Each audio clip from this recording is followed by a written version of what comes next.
নমস্কার সুপ্রিয় দর্শক বন্ধুরা, প্রত্যেককে স্বাগত আমার চ্যানেলের বিশেষ একটি পর্বে। আশা করি ঈশ্বরের কৃপায় আপনারা সবাই সুস্থ আছেন, ভালো আছেন।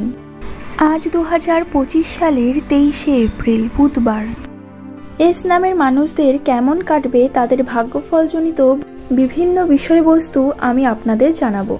সুতরাং অনুরোধ রইল ভিডিওটি অবশ্যই শেষ পর্যন্ত মনোযোগ সহকারে দেখুন। আজ বুধবার, এই দিন যে মহাযোগ তৈরি হয়েছে, সেই জন্য এস নামের মানুষদের কোন কার্য করা অনিবার্য, কোন কার্য দ্বারা তারা নিজেদের জীবনে উন্নতি নিয়ে আসতে পারবেন, এই দিনের ভাগ্যফলজনিত এবং সমস্ত খুঁটিনাটি বিষয় আমি আপনাদের আজকে এই ভিডিওতে বলবো। সুতরাং ভিডিওটি শেষ পর্যন্ত দেখার জন্য আবার আপনাদের অনুরোধ করব।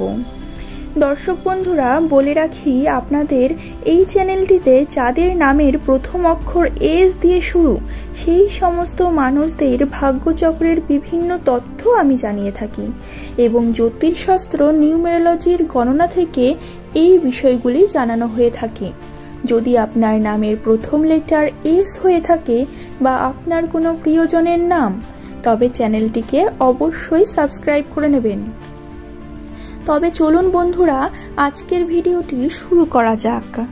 অনেকেই বলে থাকেন বা অনেকের মনেই প্রশ্ন থেকে থাকে যে নামের প্রথম অক্ষর দিয়ে কি ভাগ্যফল গণনা করা সম্ভব। তবে তাদের বলে রাখি যে হ্যাঁ বন্ধুরা, অবশ্যই সম্ভব। তাহলে চলুন আজকের দিনটিতে কোন কাজটি করলে বা কোন কাজ থেকে বিরত থাকলে আপনার দিনটি সুন্দর যাবে সেই বিষয়ে জেনে নেওয়া যাক। আজকে আপনি উৎপাদনশীল কাজ করুন এবং আর্থিক সমৃদ্ধির দিকে আরও এক ধাপ এগিয়ে যান, যা আপনার সহজাত প্রবৃত্তির উপর আস্থা রাখতে এবং আপনাকে আনন্দ দেয় তা অনুসরণ করুন। আপনার রোমান্টিক জীবনে নতুন কিছু যোগ করার জন্য আজ একটি দুর্দান্ত দিন। আপনার সঙ্গীর কথাকে গুরুত্ব দিন এবং তাকে বোঝান যে তিনি আপনার কাছে কতটা জরুরি। আপনার জীবনসঙ্গী অথবা আপনার জীবনের এমন কোনো মানুষ যারা আপনার জীবনে গুরুত্বপূর্ণ প্রভাব ফেলে, তাদের উপর বিশ্বাস রাখুন এবং সাহায্য চান। সাফল্য আপনার অবশ্যই হবে। আপনার কাছের মানুষদের কাছ থেকে নির্দেশনা এবং সহায়তা নিন। ছোটখাটো চ্যালেঞ্জ গ্রহণ করতে পিছু পা হবেন না।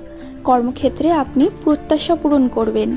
মনোযোগী হন এবং অবিচল থাকুন এবং আপনি আপনার লক্ষ্য অর্জন করবেন। আজকের দিনটিতে আপনার মন মানসিকতা সুন্দর রাখুন এবং প্রচেষ্টা করে যান। অবশ্যই আপনি পুরস্কার পেতে পারেন। যদি কোনো ব্যবসায়ী হয়ে থাকেন, তবে আপনার আবেগ এবং শ্রমকে কার্যকরভাবে ব্যবহার করুন। আপনার শক্তি এবং উৎসাহকে কাজে লাগান, তাহলেই আপনি ইতিবাচক ফলাফল দেখতে পাবেন। নমস্কার।